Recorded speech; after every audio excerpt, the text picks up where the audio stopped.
దేవుని పరిశుద్ధమైన నామానికి మహిమ కలుగును గాక. కుడి వచ్చిన దేవుళ్ళందరికీ యూట్యూబ్ ద్వారా వాక్యం విన్న బిడ్డలకు కూడా శుభములు ఆశీర్వాదాలు దేవుడు దయచేయను గాక. ఆమేన్. చూడండి, బైబిల్ గ్రంథంలో ఒక ఎపఫ్రా అనే ఒక భక్తుడు ఉన్నాడు. ఈ ఎపఫ్రా చాలా ప్రాముఖ్యమైన వ్యక్తి. కొలొస్సీయులకు రాసిన పత్రిక 4వ అధ్యాయము 12వ వచనంలో ఇతడు ఒక ప్రాముఖ్యమైన వ్యక్తిగా మనకు కనబడతాడు. ఎపఫ్రా ఎవరంటే దేవుని చిత్తమును గురించిన సంపూర్ణాత్మ నిశ్చయతలు గలవాడై నిలకడగా ఉండవలనని ఇతడు ఎల్లప్పుడూ కూడా మీ కొరకు తన ప్రార్థనలో పోరాడుచున్నాడు. అంటే ఇతడు ఎవరు అని అంటే ఎపఫ్రా ఎప్పుడు కూడా ప్రార్థనలో పోరాడేవాడు. అయితే ఒక భక్తుడు చెప్పాడు, ఒక సమస్య వచ్చిందనంటే నాకు పోరాటం చేసే అవకాశం దొరికిందని ఆ భక్తుని యొక్క ఆలోచన. ఎందుకనంటే ఒక సమస్య వచ్చిందనంటే నేను మరలా యుద్ధ రంగంలో దిగి పోరాటం చేసే అవకాశం వచ్చింది. యుద్ధ రంగంలో నేను పోరాడడానికి అవకాశం వచ్చేసింది. అందుకే ప్రియమైన దేవుని ద్వారా ఎందుకు అని అంటే ఈ ప్రార్థన అనేది చాలా ప్రాముఖ్యమైనది. ఈ నేటి క్రైస్తవ సమాజంలో ఎక్కడ చూసినా ప్రార్థన కనబడదు. ఎందుకనంటే ఈ ప్రార్థన లేకపోవడం బట్టి కుటుంబంలో ఎక్కడ కూడా నెమ్మది లేదు. ఎందుకనంటే ఎక్కడ కూడా సమాధానం లేదు. ఎందుకు అనంటే ప్రేమ దేనిమారా అస్సలు కారణమైన విషయం ఏంటంటే ప్రార్థన లేకపోవడమే. వారికి నెమ్మది లేదు, సమాధానం లేదు, వారికి ఆరోగ్యము లేదు అన్నట్టుగా మనం దేవుని యొక్క లేఖన భాగాలు చూడవచ్చు. ఎందుకు అనంటే ఎందుకనంటే ప్రార్థన మరొక వ్యక్తిని రక్షిస్తూ ఉంటుంది, ప్రార్థన చేసే వ్యక్తిని. ఎందుకనంటే ప్రార్థన ఒక వ్యక్తి చేస్తూ ఉంటే మరొక వ్యక్తిని రక్షిస్తూ ఉంటుంది, ప్రార్థించే వ్యక్తిని పరిపూర్ణతలోనికి నడిపిస్తాడు. ఎందుకనంటే ఈ ప్రార్థన రక్షించేదై ఉన్నది, కాపాడేదై ఉన్నది. నువ్వు ఏ పని అయితే చేయలేవో ఆ ప్రార్థన చేసి పెడతాడు. అయితే ఈ ప్రార్థన ద్వారానే ఒక ఫలము అనేది నిలిచి ఉంటాడు. ఎందుకనంటే ప్రార్థన లేనప్పుడు దాని ఫలాన్ని నువ్వు ప్రార్థన చేస్తే నీ పిల్లలు ఆ ప్రార్థన ఫలాన్ని అనుభవిస్తాడు. అయితే నీకు ప్రార్థన లేకపోతే ఎలాంటి ఫలాలు దొరకాయి, ఎలాంటి వరాలు దొరికాయి. ఎందుకనంటే చాలామంది చూస్తే ప్రతి చెట్టు కూడా చూసినా ఆకులు కనబడతానే తప్ప ఫలాలు ఏం కనబడట్లేవు. ఫలాలు కనబడతాయి, పువ్వులు కనబడట్లేవు. కారణం ఏంటంటే ప్రార్థన అనే ఒక ఫలము లేదు. ఎందుకనంటే ప్రార్థన అనేది ఏ కుటుంబంలో అయితే ప్రార్థన ఉంటుందో, ఏ వ్యక్తి లోపల అయితే ఆ ప్రార్థన జీవితం ఉంటుందో, ఆ ప్రార్థనే జీవము, ఆ ప్రార్థనే నాకు ఊపిరి, నా ప్రార్థనే క్షేమం అనుకుంటే ఆ ప్రార్థన ద్వారానే దేవుడు కార్యాలు చేస్తాడు. ఎందుకనంటే ఈ ప్రార్థన ఏం చేస్తా అంటే నువ్వు వెళ్ళని స్థలాలకు ఈ ప్రార్థన వెళుతాడు. నువ్వు ఎందుకనంటే నువ్వు ఏ పని అయితే చేయవో ప్రార్థన ద్వారా సాధించగలవు. అయితే నేటి క్రైస్తవ సమాజంలో చూస్తే ఎక్కడ చూసినా ప్రార్థన అనేది కనబడట్లేదు. ప్రార్థన కనుమరుగైపోయింది, విజ్ఞాపన కనుమరుగైపోయింది. ఎందుకనంటే నేటి క్రైస్తవ సమాజంలో ఏమైపోయిందంటే ప్రేమ ద్వారా ఏమైపోయిందంటే ఇలాంటి ప్రార్థనలు, ఆరాధనలు లేవు. అందుకే కుటుంబాల్లో చూస్తే ఎక్కడ చూసినా ఏమైపోతుందంటే శిథిల వ్యవస్థకు కనబడుతున్నది, నిర్జీవంగా కనబడుతున్నది, నిరాశతో ఉంటా ఉన్నది, నెమ్మది లేదు, సమాధానం లేదు. అందుకే ప్రేమ ద్వారా ఈ ఎపఫ్రా ఏం చేసినంటే ఇతడు ఏం చేసినంటే ఎప్పటికి కూడా ప్రార్థనలో పోరాడేవాడు. ఎందుకనంటే ఈ కొలొస్సీ సంఘంలో ఉన్న ప్రాముఖ్యత ఏంటంటే ప్రేమ ద్వారా ఇతడు ఎప్పుడు చూసినా ప్రార్థనలో పోరాడేవాడు. అందుకే నా జీవితంలో ఎప్పుడైనా కానీ నువ్వెందుకనంటే నువ్వు ప్రార్థన చేస్తేనే, నువ్వెందుకంటే ఆ ప్రార్థన ఫలాన్ని నీ కుటుంబము, నీ పిల్లలు వాళ్ళు అనుభవిస్తాడు. ప్రార్థన లేకపోతే వారికి ఎలాంటి ఫలాన్ని నువ్వు సంపాదిస్తారు. ఎందుకు అని అంటే నేటి క్రైస్తవ జీవితం ఏమైపోయిందంటే ప్రార్థన లేని జీవితాలుగా ఉన్నాయి. అంత ప్రార్థన లేకపోవడాన్ని బట్టి ఎలాగైపోతుందంటే ఎవరి జీవితంలో కూడా నెమ్మది లేదు, శాంతి లేదు. చూడండి, బైబిల్ గ్రంథంలో మంచి మాట చెప్తాను. మొదటి తిమోతి రాసిన పత్రిక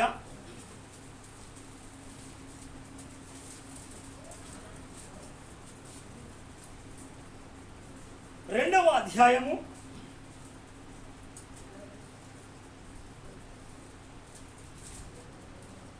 1-2 వచనాలను చదువుదాం.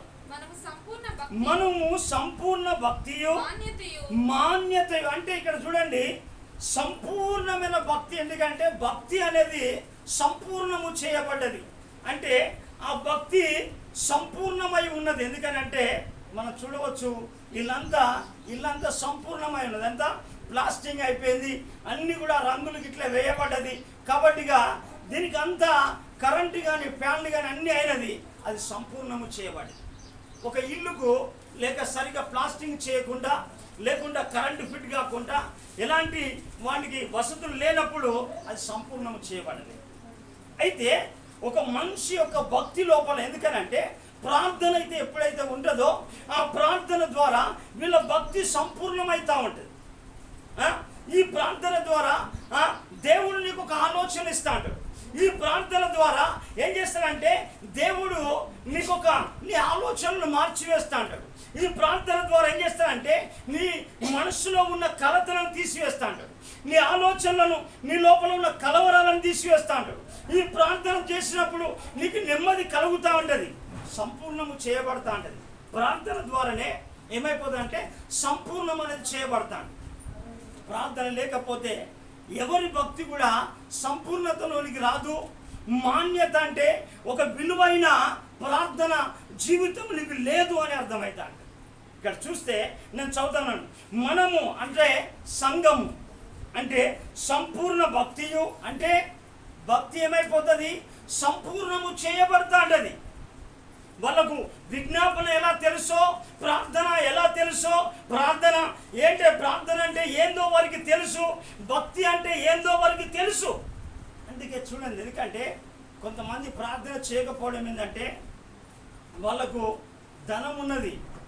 ఎందుకనంటే ధనం ఉన్నది కాబట్టిగా వాళ్ళు ఏం చేస్తారంటే వీళ్ళకి జ్వరం వచ్చిందంటే వెంటనే వాళ్ళ ఇంట్లో జ్వరం టాబ్లెట్ ఉంటుంది, తలనొప్పి టాబ్లెట్ ఉంటాయి, తర్వాత సిరప్లు ఉంటాయి. ఎందుకనంటే వీళ్ళు ఈ ధనం పైన ఆధారపడేవారు. ఎందుకనంటే వీళ్ళ లోపల ధనం అనే గర్వము వీళ్ళ ఉన్నది కాబట్టిగా ప్రార్థన చేయరు. ప్రభుత్వం వీరు నడవలేరు. ధనం ఉన్నది, ధన గర్వం ఒకటి ఉంటా అంటది, బల గర్వం ఉంటా అంటది. తర్వాత వారికి ఏంటంటే వారికి ఒక పదవి అనే గర్వం ఉంటా అంటది. తర్వాత ఎందుకనంటే వాళ్లకు నెమలి అనుకుంటుంది కదా, తన అందాన్ని విరబూసుకుంటాయి అంటే నా అంత అందకత్త ఎవరు లేదనుకుంటారు. కానీ ఏంటంటే నెమలి గర్వానికి సూచనగా ఉన్నది. బైబిల్ చెప్తా ఉన్న సత్యం ఏంటంటే గర్వ హృదయులు యెహోవాకు హేయులు, హేయమైన వాళ్ళు. ఈ గర్వ హృదయము ఎందుకనంటే ఈ గర్వం ఎప్పుడైతే ఏమంటే దేవునికి లోబడదు, దేవునితో నడవడానికి ఇష్టపడదు, దేవుని యొక్క మాటకు సమ్మతించదు, దేవుని యొక్క ఆలోచన తీసుకోదు, సొంత ఆలోచనలు నెరవేర్చుకోవడానికి ఇష్టపడతాడు. అందుకే చూడండి ఇక్కడ ఏమంటే మనము సంపూర్ణమైన భక్తియు మాన్యతయు కలిగి నెమ్మదిగాను సుఖముగాను. ఏంటిదటమ్మా? నెమ్మదిగాను సుఖంగాను. అంటే అడగండి ఎవరినైనా. ఎందుకు అనంటే ఈనాడు చరిత్రలో కనుక చూస్తే ఎవరి జీవితంలో ఆ సుఖము నెమ్మది లేదు. కారణం ఏంటంటే ప్రార్థన అనేది లేదు. అందుకే ఇక్కడ అంటాడు నెమ్మదిగాను సుఖముగాను బ్రతుకు నిమిత్తం. ఎందుకంటే నువ్వేం కావాలి? నీ బ్రతుకు దినములు అన్నీ కృపాక్షేమములు రావాలి. ఎందుకనంటే నీ ప్రార్థన, నువ్వు కష్టపడితే నీ కష్టాన్ని నీ పిల్లలు అనుభవిస్తా అంటారు. నువ్వు ప్రార్థన చేస్తే ఆ ప్రార్థన ఫలాన్ని నీ పిల్లలు అనుభవిస్తారు. లేకుంటే లోకంలో ఉన్నదంతా పాపమే, ఆ పాప ఫలమే వారు అనుభవిస్తారు.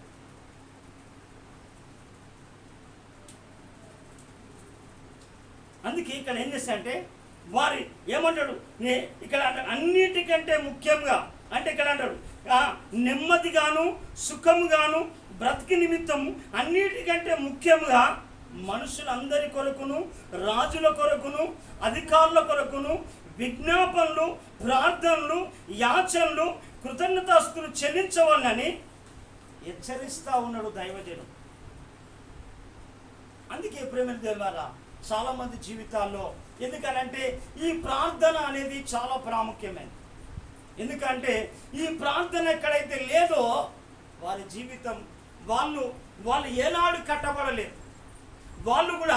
వాళ్ళు కట్టబడలేరు కాబట్టిగా వాళ్ళ ఆత్మీయతలో పెరగలేరు, ఆధ్యాత్మికంగా ఎదగలేరు, ఆత్మ ఫలాలు పొందలేరు. కనుక వాళ్ళతో ప్రభుత్వ ప్రయాణం తక్కువ అయిపోతా ఉంటుంది. ప్రభుత్వం నడవలేరు ప్రార్థన లేనప్పుడు. ప్రార్థన అంటే ఏంటిదంటే, ప్రార్థన అనగా దేవునితో మాట్లాడడం.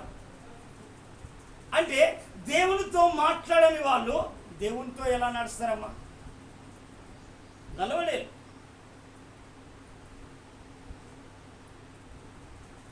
ప్రార్థన చేయనప్పుడు, ఎందుకనంటే దేవునితో మాట్లాడే ఒక సంభవము లేనప్పుడు వారి జీవితము ఎందుకనంటే పరమార్థముగా మారదు. ఎందుకనంటే ఏది మార్చాలన్నా ఎందుకనంటే నీ భర్తను కావచ్చు, నీ పిల్లలను కావచ్చు, లేకుంటే నీకున్న పరిస్థితులు మారాలి అని అంటే ఒక ప్రార్థనే. దానికి పరిష్కారం వేరే లేదు. నీ పిల్లలు ఒక పరిశుద్ధమైన మార్గాన్ని ఎంచుకోవాలన్నా, నీ భర్త ఒక పరిశుద్ధమైన మార్గాన్ని ఎంచుకోవాలన్నా, లేక నీ కుటుంబం అంతా దేవుని చేతను ఆశీర్వదించబడాలన్నా ప్రార్థన అనేది చాలా ప్రాముఖ్యం.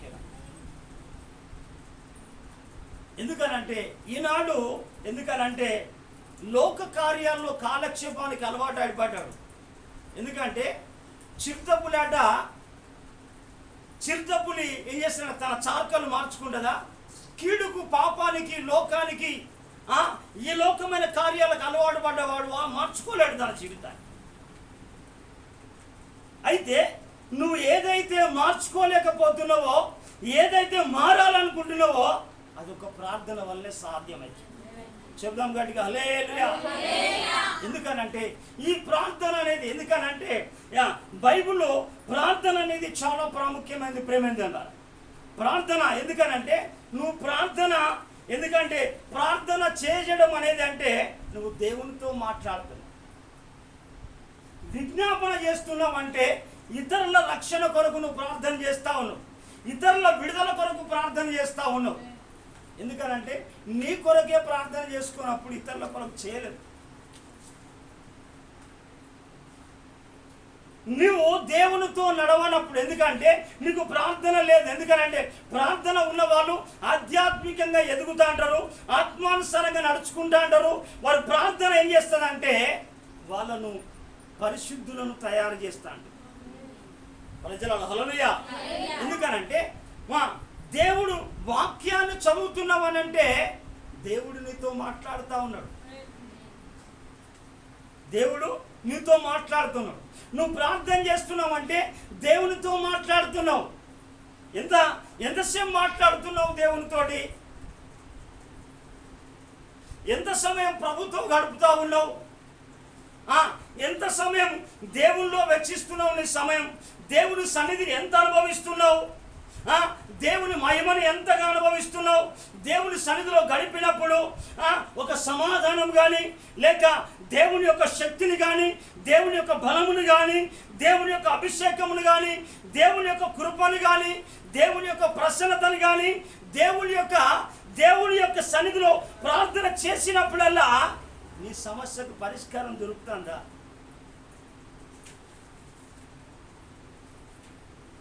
ప్రార్థన. ఎందుకు అని అంటే ఆ ప్రార్థన నీ సమస్యకు పరిష్కారము చేసేదై ఉన్నది. ఎందుకనంటే భక్తులు ప్రార్థన చేశారు, బైబిల్లో ప్రార్థన చేసేవారు. అయితే ప్రార్థన చేసినప్పుడు వారు ఏమైపోయిందంటే వారి ప్రార్థన దేవుని యొక్క సహాయం వారికి కలిగింది.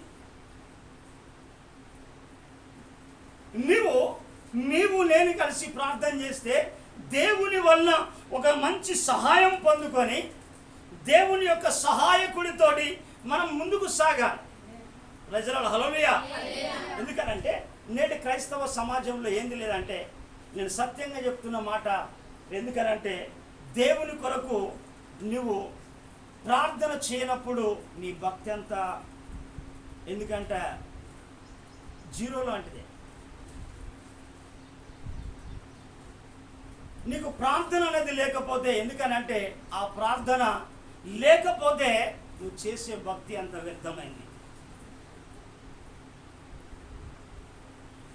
ఎందుకు అనంటే చాలామంది గర్వ హృదయాలు ఏం చేస్తారంటే, బైబిల్ గ్రంథంలో ఉంటుంది, యెషయా గ్రంథంలో ఉంటుంది, సామెతల గ్రంథంలో ఉంటుంది.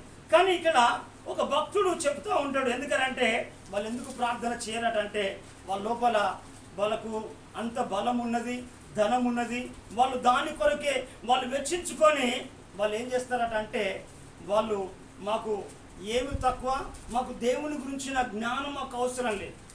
ఎవరంటారంటే ఈ ప్రార్థన లేని వాళ్ళు అనే మాట.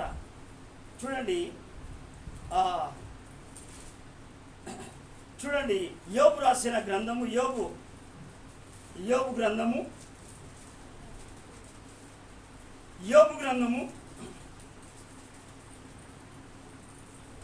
21వ అధ్యాయము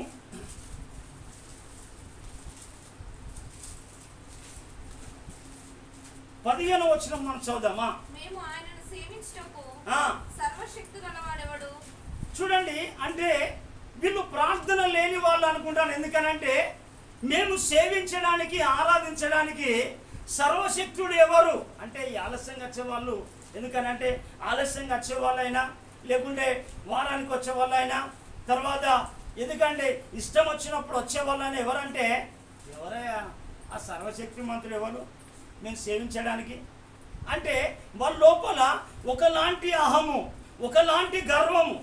ఎందుకు అనంటే వాళ్ళు దేవుని చేత నడిపించబడతలేరు. వాళ్ళు ఏంటంటే మా ఇష్టం ఉంటే వస్తాము, లేకుంటే రాదు.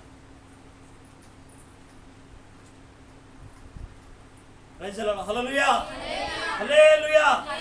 చూడండి అక్కడ అంటాడు, మేము ఆయనను సేవించుటకు సర్వశక్తిమంతుడు ఎవడు, మేము ఆయనను గూర్చి ప్రార్థన చేయుట చేత మాకేమి లాభము కలుగును అని వారు చెప్పుదురు. ఎందుకు అనంటే వీళ్ళు ప్రార్థన ఏంటంటే, మేము ప్రార్థనకు పోతే ఏమొస్తుంది, కానీ నీ పరిస్థితి మారుతుంది, నీ జీవితం మారుతుంది, నీ కుటుంబం మారుతుంది, నీ వ్యాధి పోతుంది, నీ పాపం పోతుంది, నీ శాపం పోతుంది, నీ రోగం పోతుంది, నీ అపవిత్రత పోతుంది, నీకున్న కీడు పోతుంది.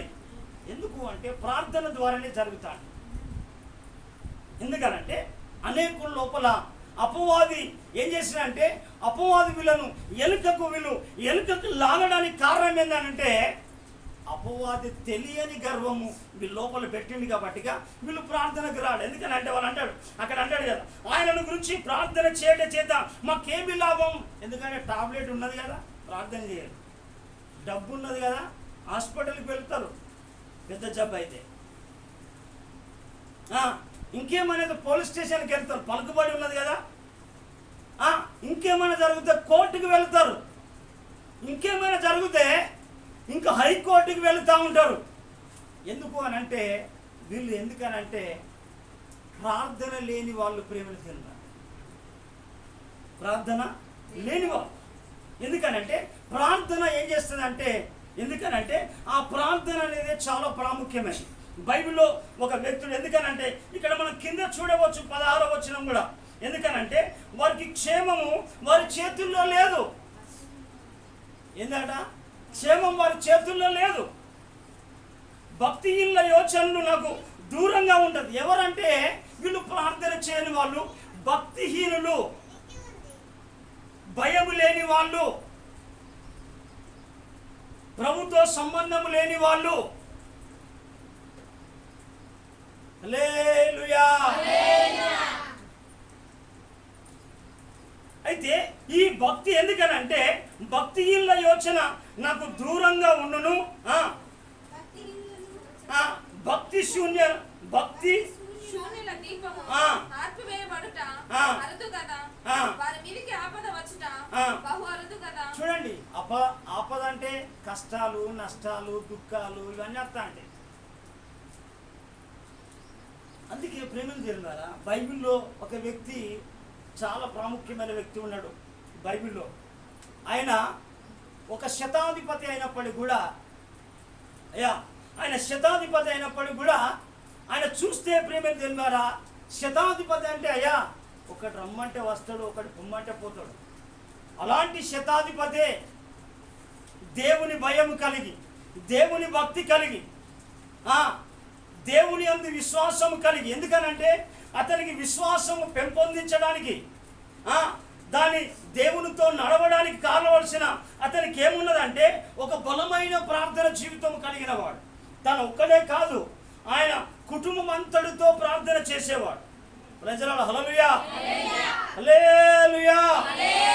ఎందుకనంటే ఆయన కుటుంబం అంతటితో ప్రార్థన చేసేవాడు. ఆయన ఒక శతాధిపతి అంటే ఒకడు రమ్మంటే వచ్చును. శతాధిపతి అంటే 100 మంది సైనికుల పైన పెద్ద, ఆ సైనికుడికి ఉద్యోగం ఉన్నది, డబ్బు ఉన్నది, అన్ని కలిగి ఉన్నప్పటికీ కూడా కారణం ఏంటంటే అతడు ఏం చేస్తుందంటే అతడు ప్రార్థన ఎలా చేస్తుండంటే ఎల్లప్పుడూ ప్రార్థన చేసేవాడు. ప్రజలు హల్లెలూయా. ఎందుకనంటే నువ్వు ఎల్లప్పుడూ ప్రార్థన చేస్తే నీ కుటుంబం ఆశీర్వదించబడతా ఉంటుంది. నువ్వు ఎల్లప్పుడూ ప్రార్థన చేస్తే నువ్వు యథార్థవంతులుగా తీర్చిదిద్దబడతాడు. నువ్వు ఎల్లప్పుడూ ప్రార్థన చేస్తా అంటే దేవుని యొక్క దీవెన, దేవుని యొక్క ఆశీర్వాదం నిన్ను ఎదుర్కొంటా ఉంటుంది. ఆమె నిద్రపోతా ఉన్నది. హల్లెలూయా. ఎందుకంటే దేవుని యొక్క ఆ ప్రార్థన ఏం చేస్తా అంటే దేవుని యొక్క ఉన్నతమైన ఆశీర్వాదంలోనికి నడిపిస్తా ఉంటుంది. ఎందుకు అనంటే ఆ ప్రార్థన ఆ భక్తునికి తన ధనం పైన కాదు, తన బలగం పైన కాదు, దేనిపైన ఆలోచన పెట్టుకోలే. చాలామందికి ఇంత భూమి ఉంటే చాలు, ఎంత కోటేశ్వర్లు అనుకొని పొంగిపోతాడు. ఎందుకు అనంటే తర్వాత దేవుని పక్కన పెడతా అంటాడు. ఎందుకు అనంటే వాళ్ళకు డబ్బు ఉంటే ఇక్కడ ఏమైపోతా అంటది. మనం లూకాసు వార్తలు చూస్తా అంటాడు ధనవంతుడైన వ్యక్తి ఏమంటాడు, నా ప్రాణమా తినుము తాగుము సుఖించుము.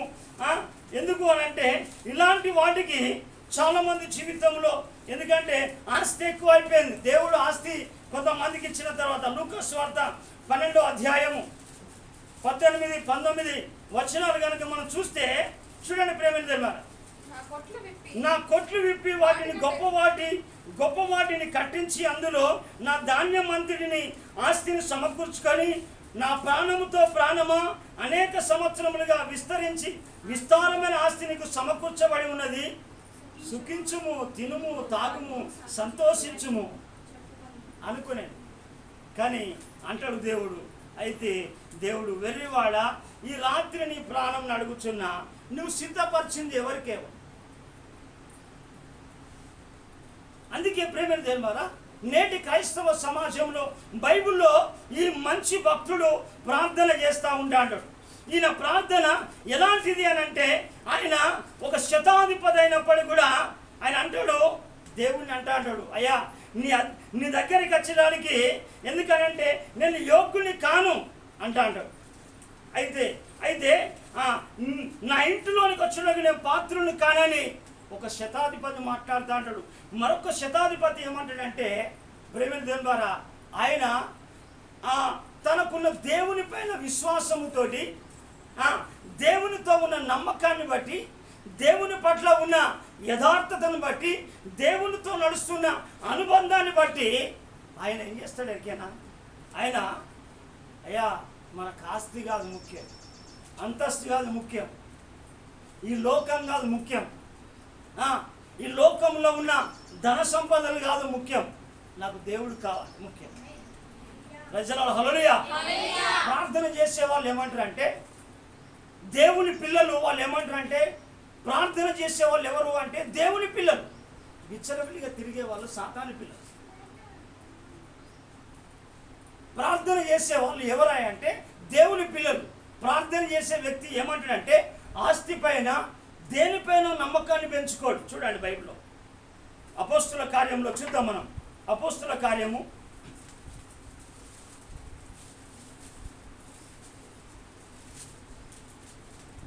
10వ అధ్యాయము చూడండి 2వ వచనం నేను చదువుతా చూడండి. అతడు తన ఇంటి వారితో కూడా దేవుని యందు భయభక్తులు గలవాడేయండి. కారణం ఏంటంటే విశ్వాసం రాగానే దేవుని యొక్క భయము భక్తి అనేది వస్తూ ఉంటుంది. ఏంటంటే ఎందుకంటే అతడు తన ఇంటి వారితో కూడా, ఎందుకనంటే నీ ద్వారా నీ పిల్లకు విశ్వాసం రావాలి, తర్వాత నీ భర్తకు విశ్వాసం రావాలి, నీ ద్వారా నీ పక్కింటి వాళ్ళకు విశ్వాసం రావాలి, నీతోటి దేవుని సన్నిధికి వచ్చిన వాళ్ళకు కూడా నీకున్న విశ్వాసాన్ని బట్టి వాళ్ళ విశ్వాసంలో బలపడాలి. కానీ నిన్ను బట్టి వాళ్ళు బలహీనమై దేవునికి దూరం కాకూడదు. అయితే నీకు ప్రార్థన లేనప్పుడు, ఎందుకంటే విశ్వాసం అనేది రాదు, ఏదో అల్లాటప్పగా ఆచార సంబంధమైన గుంపులో పోయిందాము నలుగురిలో నారాయణ అన్నట్టుగానే వస్తా అంటారు కథ. ఎందుకనంటే వాళ్ళు బాగుపడరు, వీళ్ళు బాగుపడనియరు. అందుకే చూడండి, ఎందుకనంటే అతడు తన ఇంటి వారందరితో కూడా దేవుని యందు భయభక్తులు గలవాడు. ఎందుకనంటే భయం ఉన్నది, దేవుని యొక్క భయం అతనికి ఉన్నది. ఎందుకనంటే అతడు ప్రార్థించేవాడు కనుక, ఆరాధించేవాడు కనుక, దేవునితో నడిచేవాడు కనుక, దేవునితో మాట్లాడేవాడు కనుక, దేవుని స్వరాన్ని వినేవాడు కనుక, దేవుని యొక్క వాక్యాన్ని అనుసరించేవాడు కాబట్టిగా ఈ భక్తుడు ఏం చేస్తున్నాడంటే అతడు ఏం చేస్తున్నాడంటే దేవుని యందు భయభక్తులు గలవాడై తన ఇంటి వాళ్ళందరితో దేవుని యందు భయభక్తులు గలవాడయ్యాట. ఇతడు ఏం చేస్తున్నాడట, ఎల్లప్పుడూ దేవునికి ప్రార్థన చేసేవాడు. ఎవరైనా అపవాది కుమారుడు ఆయన ఎవరు? ప్రార్థన చేసే వాళ్ళు ఎవరమ్మా చెప్పాలి. ప్రార్థన చేయని వాళ్ళు ఎవరు చెప్పాలి. ఎందుకనంటే ప్రార్థన అనేది చాలా ప్రాముఖ్యమైనది ప్రేమ దేవుని ద్వారా నీ జీవితంలో. ఎందుకనంటే ప్రార్థన చేస్తున్నావు, ప్రార్థనకు వస్తున్నావు, దేవునితో క్రమం తప్పకుండా నడుస్తున్నావు అని అంటే నువ్వు కట్టబడినట్టు, లేకపోతే కట్టబడని. ఎస్తేరు అంటది. ఎందుకనంటే ఎస్తేరు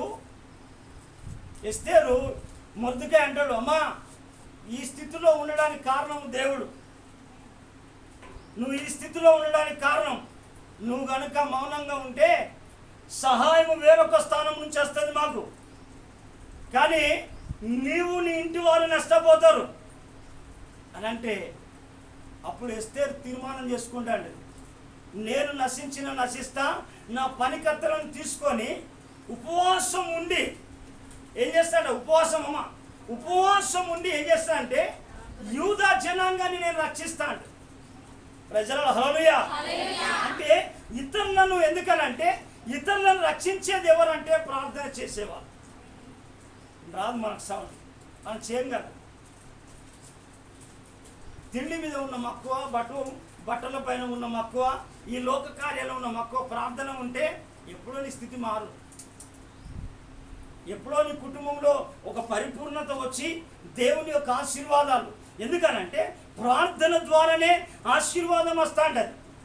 ఇతడు ఏం చేశాడంటే ఏంటంటే అతడు ఇంటి వారందరితో కూడా దేవుని యందు భయభక్తులు గలవాడై ఉండి ఎల్లప్పుడూ దేవునికి ప్రార్థన చేసేవాడు. ఎందుకనంటే ప్రార్థన తనకు ఊపిరి, ప్రార్థన తనకు జీవం, ప్రార్థన జీవం ప్రేమను తెలిపారు. ఎందుకనంటే ఈనాడు క్రైస్తవ లోపల ఎందుకనంటే అనేకమైన గర్వాలు, రకరకాల గర్వాలు బయలుదేరినాయి. ఈ గర్వము అపవాది పెట్టిన గర్వము.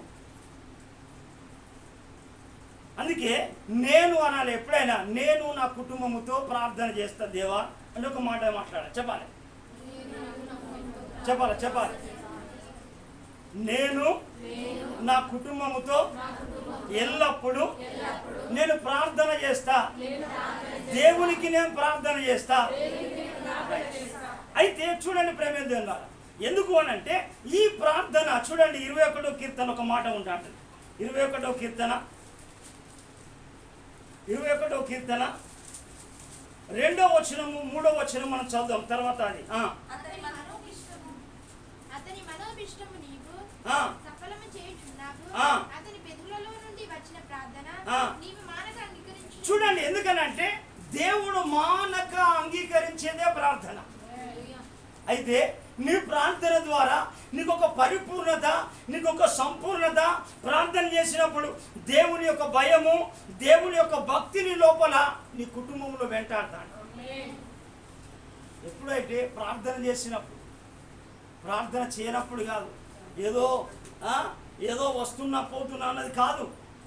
అయితే ఎప్పుడైతే ప్రార్థన నీ నుంచి స్టార్ట్ అవుతుందో నీ పిల్లలు భయం కలిగి, భక్తి కలిగి, యథార్థమైన మార్గంలో, సత్యమైన మార్గంలో, నీతి మార్గంలో, మంచి మార్గంలో వాళ్ళు ప్రయోజకులు అవ్వడానికి కారణము నీ ప్రార్థన. అయితే నీ ప్రార్థన ఫలాన్ని వాళ్ళు అనుభవిస్తారు. అందుకే ఇక్కడ ఏమంటాడు, దేవుని యొక్క వాక్యం ఏం సెలవిస్తా అంటే అతని పెదవుల నుండి వచ్చిన ప్రార్థన నువ్వు మానక అంగీకరిస్తున్నావు. మానక అంగీకరించేది ఏంటిది అని అంటే ప్రార్థన. నువ్వు ప్రార్థన చేస్తే నువ్వు ఏ పరిస్థితుల గురించి, ఏ సమస్య గురించి బాధపడుతున్నావో ఆ సమస్యను మార్చడానికి సమర్థుడు నా దేవుడు. ఎందుకనంటే నీకున్న ప్రతి సమస్య కావచ్చు, రోగం కావచ్చు, పాపం కావచ్చు, కోపం కావచ్చు, లేమి కావచ్చు, ప్రతిదీ తొలగించేది ఒక ప్రార్థనకున్న శక్తి దేనికి లేదు. చూడండి అక్కడ మాట్లాడుతాడు, శ్రేష్కరమైన ఆశీర్వాదములతో నువ్వు అతన్ని ఎదుర్కొనుచున్నావు, అతని తల మీద అపరంజ కిరీటం ఉంచి ఉన్నావు. ప్రార్థన ద్వారానే ఇవన్నీ నీకు ఇస్తా అంటాడు. అందుకే ఈ మనం కొర్నేలు భక్తుడు ఏం చేసిండంటే ప్రార్థన చేసిండు ప్రేమని దేవుడు. అయితే ఈ ఎపఫ్రా కూడా ఏం చేసిండంటే ఎల్లప్పుడూ ప్రార్థనలో పోరాడాడు. మనం చూస్తే బైబిల్ గ్రంథంలో పాత నిబంధన కాలంలో సౌలు ప్రార్థన చేయలే. సౌలుకు దేవుడు మాట్లాడలే, సౌలుకు దర్శనం లేదు. కానీ మనం చూస్తే ప్రేమని ద్వారా ఇక్కడ ప్రార్థన అనేది ఏం చేసిందంటే ఈ కొర్నేలు భక్తుడు ఒక శతాధిపతి అయినప్పుడు కూడా ఎల్లప్పుడూ దేవుని యందు భయభక్తులు గలవాడయ్యండి, ఎల్లప్పుడూ ప్రార్థించేవాడుగా ఉన్నాడు. ఎందుకు అని అంటే ప్రేమని ద్వారా ఈనాడు మానవుని లోపల ఒక గర్వం, తర్వాత పాపం పెరిగిపోయి సృష్టి అంతా కూడా ఏం చేస్తుంది అంటే మానవుడు చేసిన పాపానికి వానకాలంలో ఎండలు కొడుతున్నాయి, ఎండాకాలంలో వానలు కొడుతూ ఉన్నాయి, సునామీలు, రకరకాల రోగాలు, రకరకాల పరిస్థితులు వచ్చేస్తున్నాయి. పాపము పెచ్చిమీరిపోతూ ఉన్నది. పాపము విరగాలంటే ఒక ప్రార్థన తప్ప వేరే లేదు. హల్లెలూయా. అయితే ఈనాడు ఏమైపోతుందంటే మానవుడు ఏం చేస్తాడంటే బలం ఉన్నదని ఉరుకుతా ఉన్నాడు. ఎక్కడి బలం ఉన్నదని ఉరుకుతా ఉన్నాడు, బలం ఉన్నదని ఉరుకుతా ఉన్నాడు, బలం ఉన్నదని ఉరుకుతా ఉన్నాడు, ధనం ఉన్నదని ఉరుకుతా ఉన్నాడు, బలగం ఉన్నదని ఉరుకుతా ఉన్నాడు. ఎక్కడికి ఉరుకుతా ఉన్నాడు అంటే దేవుని పక్కన పెట్టే ఉరుకుతాడు. ఎక్కడికి పోయినా బలం ఉన్నది కదా అని పని చేసుకుందానికి ఉరుకుతాడు, బలం ఉన్నదని ఉరుకుతా ఉన్నాడు. కానీ దేవుని యొక్క లేఖన భాగాలు సెలవిస్తా ఉన్నాయి. చూడండి మన బైబిల్ గ్రంథంలో మనం చూడవచ్చు 102వ కీర్తన 23వ వచనం. నేను ప్రయాణము చేయుచుండగా ఆయన నా బలమును కృంగజేసెను. చూడండి బలం ఉన్నదాన్ని ఉరుకకు. ఇంకొక కాడ అంటాడు, ఎందుకంటే బలము తనదని అనుకొనగానే దేవుడు మరొకసారి మనకి, ఎందుకంటే బలము దేవుడిచ్చింది, దేవునికి కొరకు నీ బలాన్ని ఖర్చు పెట్టుకోవాలి. నీవు దేవుళ్ళు నడవడానికి, నీ కుటుంబం కొరకు ప్రయాసపడాలి, కట్టబడడానికి. కానీ నీ బలాన్ని వ్యర్థంగా కూర్చోకు. అందుకే ఎందుకనంటే ఇంకో బైబిల్ గ్రంథంలో మనం చూద్దాం ప్రేమని తెలిపారా, లేవియ కాండంలో మనం చూద్దాం. లేవియ కాండము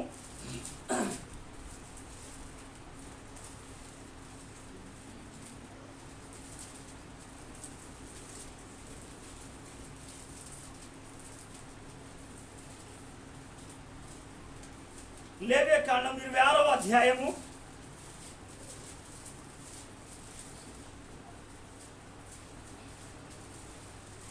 19వ వచనము 20వ వచనం. మీ బలమును గర్వించి అమ్మా మీ బలగర్వమును భంగపరిచి, ఆకాశం చూడు చూడు ఇక్కడ అంటాడు, మీ బలగర్వమును భంగపరిచి ఆకాశమును ఇనుము వలె భూమిని ఇత్తడి వలె ఉండజేస్తాను. అదే జరుగుతూ ఉన్నది. దేవుడు ఎక్కడ దాకా ఉరుకుతో బిడ్డ? ఎందుకు అని అంటే దేవుని మాట వినని వాళ్ళు, దేవుని మాటకు లోబడని వాళ్ళు, దేవునితో నడవని వాళ్ళు. ఎందుకనంటే ఇక్కడ బైబిల్ వాక్యాన్ని చూడు. ఎందుకనంటే దేవుడు ఇక్కడ మీ బలగర్వమును భంగపరిచి ఆకాశమును ఇనుమవలెను భూమి ఇత్తడి వలను ఉండజేసేదను, మీ బలము ఒడికిపోవును, మీ భూమి ఫలమివ్వకుండును, మీ దేశ వృక్షములు ఫలమివ్వకుండును. ఎందుకంటే ప్రేమని దేవుని ద్వారా మనం చాలా జాగ్రత్తగా ఉండాలి. ఎందుకనంటే బైబిల్ మానవుని యొక్క పాపమే ఏం చేస్తున్నదంటే ఈనాడు ఈ ప్రకృతి పైన కూడా పడి ఏం చేస్తున్నదంటే